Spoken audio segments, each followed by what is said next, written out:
కేసీఆర్, రేవంత్ రెడ్డి, రాజశేఖర్ రెడ్డి, జగన్మోహన్ రెడ్డి, చంద్రబాబు నాయుడు. వీళ్ళు పాలించిన ఈ 5గురు సీఎంస్లో బెస్ట్ సీఎం ఎవరో ఈ వీడియోలో చూద్దాం. అభివృద్ధి అంటే చంద్రబాబు నాయుడా? తెలంగాణ రాష్ట్ర సాధన అంటే కేసీఆరా? సంక్షేమానికి మరో పేరు అంటే వైఎస్ రాజశేఖర్ రెడ్డియా? డైరెక్ట్ స్కీమ్స్ అంటే జగనా? లేక రాష్ట్రంలో కొత్త ఆశలతో రేకెత్తించిన రేవంత్ రెడ్డా? ఈ వీడియోలో రాజకీయ పక్షపాతం లేకుండా ఈ వీడియో చేశాను. Let's start the video. Amazing facts. KCR గారు. తెలంగాణ రాష్ట్ర సాధనంలో కేసీఆర్ గారి పాత్ర కూడా ఉంది. 2014లో తెలంగాణ రాష్ట్రం ఏర్పడిన తర్వాత మొదటి ముఖ్యమంత్రిగా బాధ్యతలు తీసుకున్నారు. మిషన్ భగీరథ ద్వారా గ్రామాలకు తాగునీరు అందించే ప్రయత్నం చేశారు. రైతు బంధు, రైతు బీమా వంటి పథకాలకు ఫార్మర్స్కి చాలా హెల్ప్ అయ్యాయి. కాళేశ్వరం వంటి భారీ బడ్జెట్ ప్లాన్స్తో వచ్చాడు.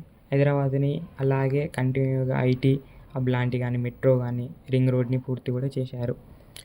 అండ్ విమర్శలు వచ్చేసరికి కాళేశ్వరం ప్రాజెక్టుపై ఖర్చు వివరాలు ఇంకా అందించలేదని విమర్శలు చెప్తున్నాయి. రాష్ట్రం అప్పు బాగా పెరగడం జరిగింది.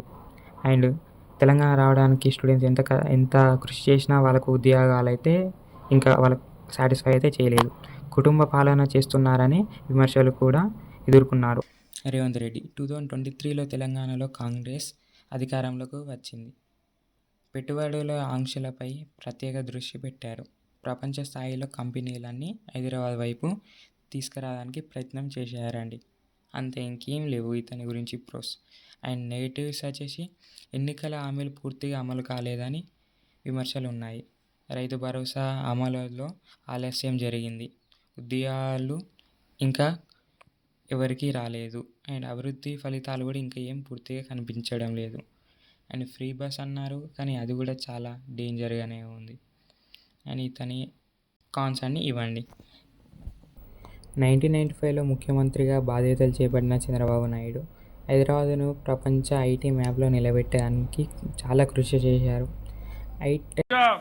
ఒక ఐఎస్పి తీసుకొచ్చా, ఒక రైజా మైండ్ స్పేస్ కట్టా, ఒక ఎయిర్పోర్ట్, ఇంటర్నేషనల్ ఎయిర్పోర్ట్ ని బెస్ట్ ఎయిర్పోర్ట్ శంషాబాద్ లో నేనే నిర్మాణం చేశా, నేనే శ్రీకారం చుట్టా. ఔటర్ రింగ్ రోడ్డుకు శ్రీకారం చుట్టాం. తెలంగాణలో కాలేజీలు కానీ, స్కూల్స్ కానీ, ఎలిమెంటరీ స్కూల్ కానీ ప్రతి ఒక్కటి మనం పెట్టింది తప్ప ఇంకొకరు కాదని చెప్పి కూడా నేను మీకు తెలియజేస్తున్నా. తెలుగు జాతి కోసం కట్టాను. ఆ రోజు ఒక బ్రౌన్ ఫీల్డ్ సిటీగా సైబరాబాద్ నిర్మాణం చేశాను, జాతికి ఇచ్చాను.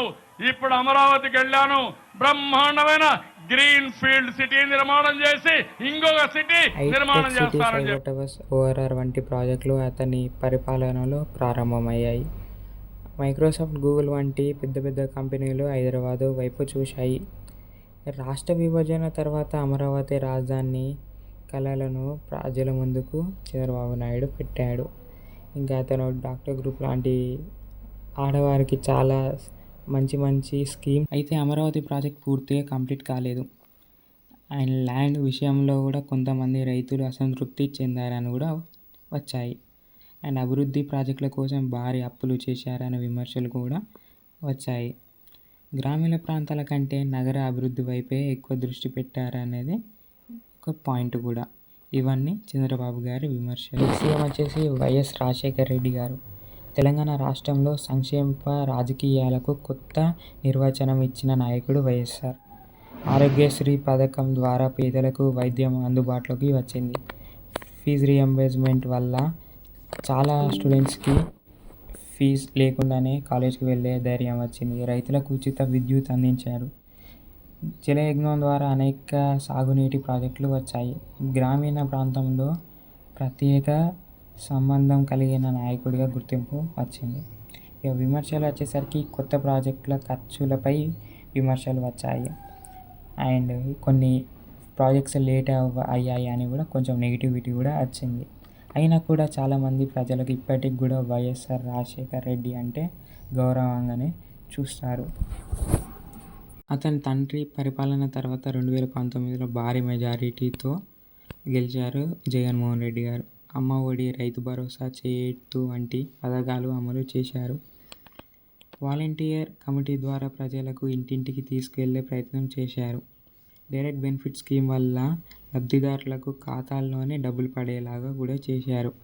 సంక్షేమ పథకాలపై పెద్ద మొత్తం ఖర్చు చేశారు జగన్ గారు. అండ్ విమర్శల గద్దాం, పరిశ్రమలు ఆశించని స్థాయిలో రాలేదు. ఆయన 3 క్యాపిటల్స్ అనేది ఇతనికి ఒక మేజర్ డ్రా పాయింట్ అండి. అప్పులు బాగా పెరిగాయి అనేది కూడా ఒక మెయిన్ పాయింట్. ఉద్యోగాలు కూడా ఆశించిన ప్రకారంగా రాలేదు. అయితే ఇక మనం కంక్లూజన్కి వద్దాం. ఈ 5 నాయకుల్లో ప్రతి ఒక్కరూ రాష్ట్రానికి ఏదో ఒక విధంగా సేవ చేశారు. అభివృద్ధి అంటే మాత్రం చంద్రబాబు నాయుడు, అది అందరికీ తెలిసిందే. తెలంగాణ ఉద్యమం అంటే కేసీఆర్ గారు. అండ్ అలాగే రైతులకు కూడా చాలా హెల్ప్ అయింది. సంక్షేమ కృషి అంటే వైఎస్ రాజశేఖర రెడ్డి గారు, ఇతను కూడా చాలా ప్రజలకు హెల్ప్ చేశాడు. అండ్ డైరెక్ట్ స్కీమ్స్ అంటే మాత్రం జగన్ మోహన్ రెడ్డి, ఇతనైతే స్టూడెంట్స్ కూడా బాగానే హెల్ప్ చేశారు. బట్ ఓన్లీ రేవంత్ రెడ్డి గారు అయితే ఇంతవరకు అయితే ఏం చేసినట్టయితే ఏం లేదు. అండ్ ర్యాంకింగ్స్ వచ్చేసి 5th ర్యాంకింగ్ వచ్చేసి రేవంత్ రెడ్డి గారికి, అండ్ 4th జగన్మోహన్ రెడ్డి గారికి, అండ్ 3rd వైఎస్ఆర్ గారికి, and 2nd KCR, and 1st Chandrababu Naidu గారికి. And Andhra versus Telangana best CM ఎవరంటే బోత్ సీఎంస్ అందరూ మంచిగానే చేశారండి. అండ్ బాగా అభివృద్ధి చెందింది మాత్రం తెలంగాణ. అందులో పాత్ర సిబిఎన్ గారిది కూడా ఉంది. అండ్ తెలంగాణలో బెస్ట్ సీఎం కేసీఆర్, అండ్ ఏపీలో చంద్రబాబు నాయుడు గారండి. And thanks for watching. నచ్చితే లైక్, షేర్ అండ్ సబ్స్క్రైబ్ చేసుకోండి.